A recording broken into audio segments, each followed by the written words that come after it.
पाठ काव्य निधि रहीम के दोहे सेमिस्टर 4 देखते हैं।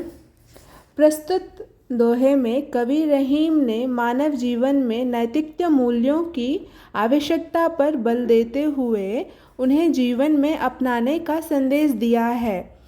पहले दोहे में रहीम जी कहते हैं कि जब तक हमारे आत्मसम्मान का आदर किया जाए तब तक ही हमें मेहमान बनकर रहना चाहिए। जब यह लगने लगे कि हमारा मान सम्मान अब घट रहा है तो हमें तत्काल वापस आ जाना चाहिए। दूसरे दोहे में रहीम जी पानी शब्द के प्रयोग से कुछ महत्वपूर्ण बातें बताई है। वे अपने शब्दों के 3 अर्थ बताते हैं, जल, मनुष्य तथा चून। चून यानी कि चूना, जो कि हम लोग दीवार पे लगाते हैं या पेंट करते हैं ना, वो। ठीक है। तीसरे दोहे में कहा गया है कि हमें स्वयं की बड़ाई नहीं करनी चाहिए और ना ही बड़ी बड़ी बातें करनी चाहिए।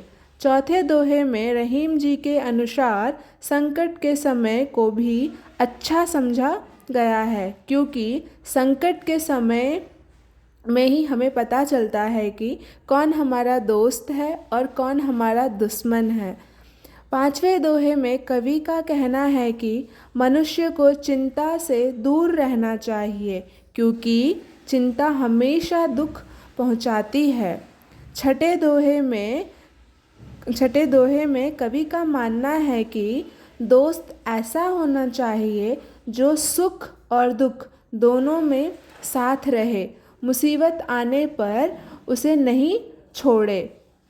रहीम जी मछली का उदाहरण देते हुए कहते हैं कि मछली जल से बहुत प्यार करती है, परंतु जब मछुआरा यानी कि जो फिशरमैन होता है वो जाल फेंकता है, जब वो फिशरमैन नेट को फेंकता है पानी में, तो मछली जाल में फंस जाती है। ओके, फंसकर प्राण त्याग देती है।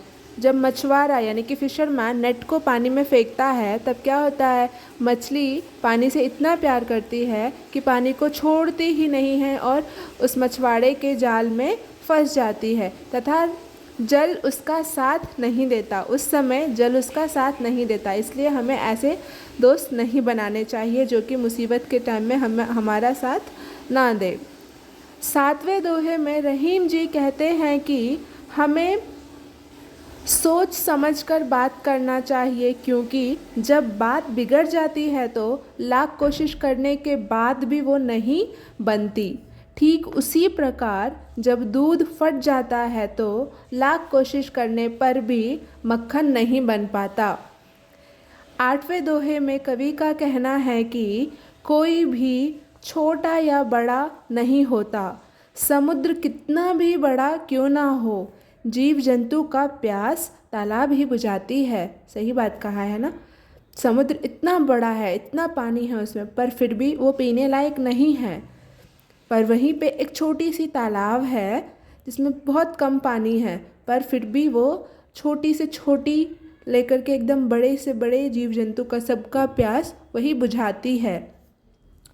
9वें दोहे में कवि कहते हैं कि समय को व्यर्थ नहीं गंवाना चाहिए। जिस प्रकार उपयुक्त समय आने पर वृक्ष में फल लगता है और समय के अनुसार झड़ जाता है, उसी प्रकार समय सदा एक समान नहीं होता। एकदम सही कहा है, समय कभी भी एक समान नहीं होता। 10वें दोहे में कवि कहते हैं कि गरीब को मदद करने वाले व्यक्ति हमेशा महान होते हैं।